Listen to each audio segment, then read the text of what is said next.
அனைவருக்கும் வணக்கம். நீங்கள் பார்த்துட்டு இருக்கிறது விடுதலை போலீஸ் அகாடமி.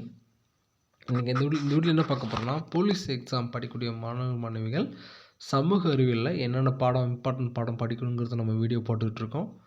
இந்தந்த பாடங்கள் நீங்கள் படித்தா போதும், இந்தந்த பாடங்கள் நீங்கள் படிக்க தேவையில்லை அப்படின்ட்டு நம்ம ஒரு இம்பார்ட்டன்ட் லெசன்ஸ் நம்ம கொடுத்துட்ருக்கோம்.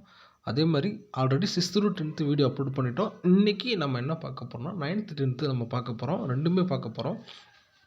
6th to 8th அதை ஆல்ரெடி வீடியோ போட்டுட்டேன். கீழே ப்ளேலிஸ்ட்டு கொடுக்குறேன், டிஸ்கிரிப்ஷனில் நீங்கள் செக் பண்ணிக்கோங்க. ஓகேங்களா? இந்த வீடியோவில் 9th 10th மட்டும் பார்ப்போம். இந்த வீடியோவில் சொல்லக்கூடிய லெசன்ஸை மட்டும் நீங்கள் படித்தா போதும். எல்லா லெசன் நீங்கள் படித்து டைம் வேஸ்ட் பண்ணிகிட்டு இருக்க வேண்டாம். முக்கியமானதை கொடுத்துருப்பேன், அதை நீங்கள் படித்தாவே போதும். இப்போ பாருங்கள், மஞ்சள் கலரில் கொடுத்துருக்கேன் பாருங்களேன். 1 செகண்ட். மனித பரிணாம வளர்ச்சியும் சமூக வரலாற்று முந்தைய காலமும் முக்கியமான பாடங்க. சிலபஸ் ரைட்டாக கவர் ஆகக்கூடிய பாடம். அந்த பாடத்தை நீங்கள் நோட் பண்ணி படிச்சுக்கோங்க. அதுக்கப்புறம் பண்டைய நகரங்கள் ரொம்ப ரொம்ப ரொம்ப ரொம்ப முக்கியம். கிட்டத்தட்ட சிந்து சமவெளி நாகரிகம், சீன நாகரிகம் கொடுத்துருப்பாங்க. நல்லா நோட் பண்ணி படிக்க ஆரம்பிச்சிருங்க. அடுத்து தொடக்க கால தமிழ் சமூகமும் பண்பாடும் ரொம்ப முக்கியமான பாடம். இதை நீங்கள் நல்லா படிச்சுக்கணும். அதுக்கப்புறம் அறிவு வளர்ச்சியும் சமூக அரசியல் மாற்றம். இதிலிருந்து போலீஸ் எக்ஸாம் ஸ்ட்ரெயிட்டாக கேள்வியே கேட்டிருக்காங்க. போன 2021 நினைக்கிறேன், அதில் கேள்வி கேட்டிருக்காங்க பாக்ஸில் இருந்து. அப்போது இந்த பாடங்களை எல்லாம் ரொம்ப தெளிவாக படிக்கணும். புக் பேக்கு ரொம்ப டீப்பாக லைன் பை லைனாக படிக்கணும். ஓகேங்களா? செவ்வியல் உலகம், இது நீங்கள் ஜஸ்ட்டு நீங்கள் மேலோட்டமாக படித்தா போதும். டைம் கிடைக்கிறப்ப இப்போ நான் மார்க் பண்ணியிருக்கிறது எல்லாமே தெளிவாக படிச்சுக்கணும். மிச்ச பாடங்கள் நான் ஜஸ்ட்டு ரீடு அப்படின்னா டைம் கிடைக்கும்போது படிங்கன்னு சொல்கிறேன்.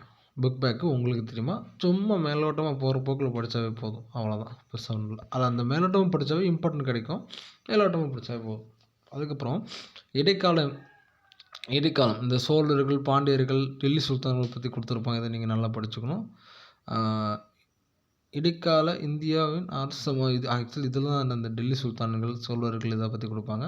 ஸ்ட்ரெயிட்டாக சிலபஸில் கவரக்கூடியது. கொஞ்சம் நல்லா தெளிவாக படிச்சுக்கோங்க. இப்போ பாருங்கள், அடுத்து பாருங்கள். நவீன யுத்தத்தின் தொடக்கம்,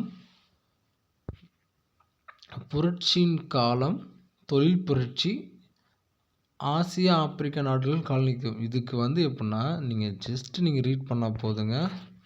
ஓட்டு எல்லாத்தையும் படிச்சுக்கிட்டு டைம் வேஸ்ட் பண்ணிகிட்டு இருக்காதீங்க. ஓகேங்களா? புரியுதா? இதெல்லாம் நீங்கள் ரீட் பண்ணாவே போதும். இந்த 4 படமே, இந்த 8, 9, 10 படம்னு ஜஸ்ட்டு ரீடு. புக் பேக் உங்களுக்கு தெரியுமா, மேலோட்டமாக படித்தா போதும். இது டைம் கிடைக்கிறப்ப தான். நீங்கள் இப்போ உட்காந்து எடுத்து படிச்சுட்டு இருக்கக்கூடாதெல்லாம். சரிங்களா? டைம் கிடைச்சா படிங்க, அவ்வளோதான் சொல்ல முடியும். இப்போ பார்த்திங்கன்னா சமூகத்தில் முடிச்சிட்டோம். அடுத்து நம்ம ஜாகிரஃபியில் பார்க்க போகிறோம். 9th இந்த நிலக்கோளம் 1 புவி அகச் செயல்பாடுகள், நிலக்கோளம் புவி புற செயல்பாடுகள். இது நீங்கள் ரீட் பண்ணால் போதும், ரொம்ப படிக்கணும் அவசியம் இல்லை. அடுத்து நம்ம வளிமண்டலம் அப்படி ஸ்ட்ரெயிட்டாக சிலபஸில் கவர் ஆகக்கூடிய பாடம், நல்லா தெளிவாக படிக்கணும். அதுக்கப்புறம் நீர்க்கோளம் நீங்கள் ரீட் மேலோட்டமாக படித்தாவே போதும். பாக்ஸு உங்களுக்கு தெரியுமா மட்டும் படித்தா போதும். நான் மார்க் பண்ணது திரும்ப சொல்கிறேன். புக்ஸ் பாக்ஸு ரொம்ப டீப்பாக படிக்கணும். ஓகேவா? உயிர்க்கோளம் சிலபஸில் கவர் ஆகக்கூடியது. மனிதனும் சுற்றுச்சூழலும், இது ஸ்ட்ரெயிட்டாக சிலபஸில் கவர் ஆகக்கூடியது. ப்ளஸ் இதுக்கு தனியாக டாப்பிக்கே கொடுத்துருக்காங்க சிலபஸில். அதனால் ரொம்ப ரொம்ப தெளிவாக படிக்கணும். ஓகேவா? நில வரைபடத்தின் திறன்கள், இது கொஞ்சம் நீங்கள் ரீட் பண்ணிக்கோங்க, பெருசாக ஒன்றும் இல்லை. பேரிடர் மேலாண்மை மற்றும் மேலாண்மை எதிர்த்து கொள்ளுதல், இது நீங்கள் ரொம்ப தெளிவாக படிச்சுக்கணும். ஓகேவா? புரிஞ்சுச்சா? என்னென்ன படிக்கணும், என்னென்ன நீங்கள் ரீட் பண்ணால் போதும்னு சொல்லியாச்சா? 9th ஜாகிரஃபியில் இப்படி தான் நமக்கு எல்லோரும் மாதிரி எல்லா பாடத்தையும் படித்து மல்லுக்கட்ட தேவையில்ல. ஓகேவா? எது முக்கியமோ சிலபஸில் கவராக அதை மட்டும் படித்தா போதும். பாலிட்டியில் எல்லா பாடமே முக்கியம், ஸ்கிப் பண்ணவே முடியாது. ஏன்னா எல்லாமே சிலபஸை ஸ்ட்ரெயிட்டாக கவர் ஆகக்கூடிய பாடம் தான். அரசாங்கங்கள், அமைப்புகள் மற்றும் மக்களாட்சி, இந்த பாடத்தில் ரொம்ப தெளிவாக படிச்சுக்கோங்க. தேர்தல், அரசியல் கட்சிகள் மற்றும் அழுத்த குழுக்கள், இது ஸ்ட்ரெயிட்டாக சிலபஸில் கவர் ஆகக்கூடியது. எல்லாமே கவர் ஆகக்கூடியது தான். இதில் எனக்கு அந்த கட்சிகள் சம்மந்தமாக கொடுத்துருப்பாங்க. மனித உரிமைகள், இது கொஞ்சம் முக்கியம்தான். பட் கொஞ்சம் ரொம்ப சிரமப்பட தேவையில்லை இந்த பாடத்தை. அரசாங்கங்கள் வகைகள் நல்லா படிச்சுக்கோங்க. உள்ளாட்சி அமைப்புகள் ரொம்ப ரொம்ப முக்கியம், நல்லா பார்த்துக்கோங்க. சாலை பாதுகாப்பு, இது வந்து கொஞ்சம் ஜஸ்ட்டு ரீட் பண்ணாவே போதும். ஏன்னா நம்ம சாலை பாதுகாப்புன்னு போன 8த்து 7த்துலேயே இருக்குது. சும்மா படிச்சாவே போதும். ஓகேவா? இப்போ இதுதான் பாலிட்டி. நல்லா பார்த்துக்கோங்க. இந்த பாடத்த நீங்க நோட் பண்ணிக்கோங்க. அதுக்கப்புறம் எக்கனாமிக் பொருளாதாரம்.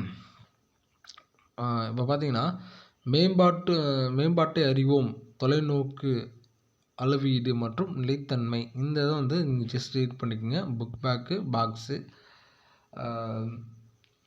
அது கொஞ்சம் டைம் கிடைக்கிறப்ப மேலோட்டமாக படித்தா போதும். இந்தியா மற்றும் தமிழ்நாட்டின் வேளாண்மை ரொம்ப தெளிவாக படிச்சுக்கணும். சிலபஸில் கவர் ஆகக்கூடிய ஸ்ட்ரெயிட்டாக கவர் ரொம்ப தெளிவாக படிச்சுக்கணும்.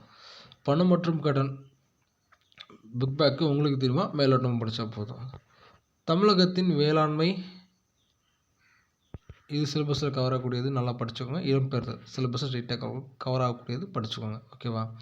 இந்த ஜஸ்ட் ரீடுலாம் நான் திரும்ப திரும்ப சொல்கிறேன், படிக்கணும். ஆனால் லாஸ்ட்டில் படித்தா போதும். இப்போ மார்க் பண்ணது எல்லாமே சிலபஸும் ஸ்ட்ரெயிட்டாக கவர் ஆகக்கூடியது. அது வந்து கேள்விகளே கேட்டிருக்காங்க. அதுக்கு ரொம்ப முக்கியத்துவம் கொடுத்து இப்போ படிக்க ஸ்டார்ட் பண்ணுங்கள். கால் ஃபார் வரும்போது கூட நீங்கள் ஜஸ்ட் ரீட் பண்ண வேண்டிய படங்களை நீங்கள் படிச்சுக்கோங்க. ஓகேவா? புரிஞ்சுச்சா? இப்போ 9th முடிஞ்சு. இப்போ பொருளாதாரம் சொல்லிட்டோம், குடிமையில் சொல்லிட்டோம், ஜாகிரபி சொல்லிட்டோம், சமூக அறிவியல் சொல்லிட்டோம். புரிஞ்சிருக்குன்னு நினைக்கிறேன். இப்போ நம்ம 10th பார்ப்போம். சரிங்களா? 9th முடிஞ்சு. இப்போ 10th.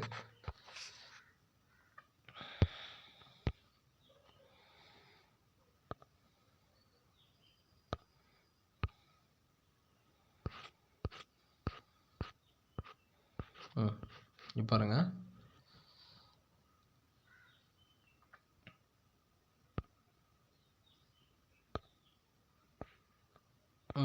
இந்த க்ரீன் கலர், இந்த பச்சை கலர் இருக்கிறதுலாம் அப்படின்னா சிலபஸில் ஸ்ட்ரெயிட்டாக கவர் ஆகலை.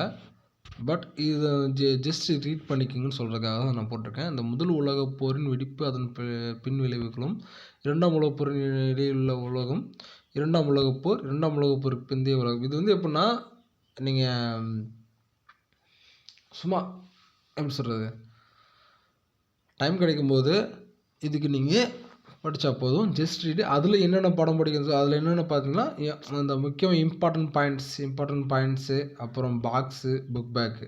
ஓகேவா? இது படித்தாவே போதும். இம்பார்ட்டன்ட் பாயிண்ட்ஸ்லாம் சும்மா மேலோட்டம் படிப்பீங்க. மேலோட்டம் படிச்சுட்டு இருக்கும்போது உங்களுக்கு வந்து ஒரு சில விஷயங்கள் நம்ம முக்கியமாக தெரியுது அப்படிங்கிற மாதிரி சும்மா நோட் பண்ணிக்கிட்டாவே போதும். மற்றபடி இங்கே பாருங்களேன், இந்த க்ரீன் கலர் கொடுத்துருக்கலாம் பாருங்களேன். இந்த க்ரீன் ஆக்சுவலாக அந்த மஞ்சள் கலர் 19ஆம் நூற்றாண்டின் சமூக சமய சீர்திருத்த இயக்கங்கள் ரொம்ப ரொம்ப முக்கியம். ஆங்கிலேய ஆட்சிக்கு எதிராக தமிழகத்தில் நிகழ்ந்த தொடக்க கிளர்ச்சி. நம்ம மருது பாண்டியர்கள் என்னமோ நிறைய வருவான்னு நினைக்கிறேன், பார்த்துக்கோங்க. காலனிக்கு எதிராக இயக்கங்கள், தேசிய தோற்றம், இது நல்ல முக்கியம்தான். காந்திய காலகட்டம் பார்த்துக்கோங்க. தமிழ்நாட்டின் விடுதலை போராட்டம் பார்த்துக்கோங்க. தமிழ்நாட்டு சமூக மாற்றம், இதெல்லாம் முக்கியமாக சிலபஸ் ஸ்ட்ரைட்டாக கவர் ஆகக்கூடியது. ரொம்ப தெளிவாக படிச்சுக்கணும். ஓகேவா? இவ்வளோ தான். இந்த மேலே இருக்க முதல் 4 படங்கள் ஜஸ்ட் ரீட் பண்ணால் போதும். இங்கே இருக்கிறது ரொம்ப டீப்பாக படிக்கணும். ஜாகிரஃபி சொல்லவே வேண்டாம், அப்படியே சிலபஸில் கவர் ஆகிடுச்சு. நீங்கள் படித்தே தான் ஆகணும். முதல் 7 படங்கள் ரொம்ப தெளிவாக படித்தாகணும். இந்திய அமைவிடம் மற்றும் நிலத்தோற்றம் சிலபஸில் கவர் ஆகுது.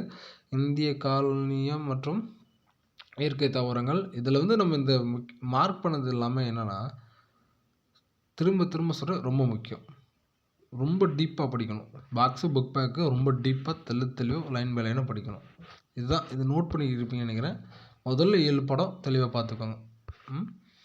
அதுக்கப்புறம் குடும்பியல் பார்த்தீங்கன்னா, இந்த 3 படம் ரொம்ப ரொம்ப ரொம்ப ரொம்ப ரொம்ப ரொம்ப ரொம்ப ரொம்ப முக்கியம். ஏன் இப்படி சொல்கிறேன்னா, அவ்வளோ சிலபஸும் ஸ்ட்ரைட்டாக கவர் ஆகுது. அதுக்காக சொல்ல வரேன். இந்திய அரசியலமைப்பு, நடுவண் அரசு, மாநில அரசு, நடுவண் அரசா, ஒன்றிய அரசு.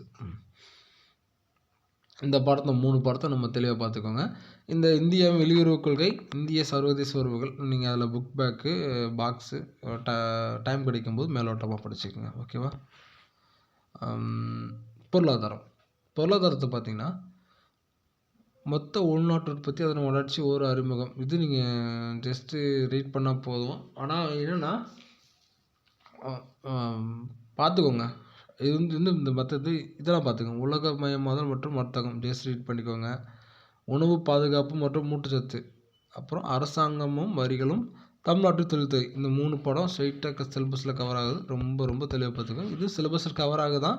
பட் ஆனால் ரொம்ப கொஞ்சம் தெளிவாக ஓரளவுக்கு ஒரு மேலோட்டமாக பார்த்துக்கிட்டாவே போதும் தான். சரிங்களா? புரிஞ்சிருக்குன்னு நினைக்கிறேன். இப்போ நான் 10th பார்த்து முடிச்சிட்டோம்.